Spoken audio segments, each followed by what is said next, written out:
Spending our Saturday looking at paint samples. Super fun. So we're back, and they were able to match the current, evidently it's paint, not stain, that's in our kitchen. So as you can see, it's pretty worn out. So I am gonna touch it up and see how that looks.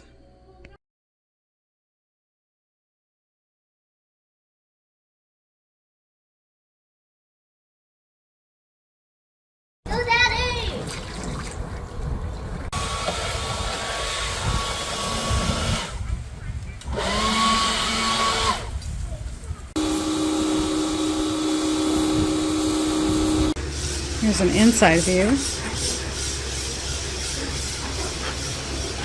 And this is how I'm ending the day. Packing, painting, and taking stuff to storage for like a week. And now we're all just gonna relax.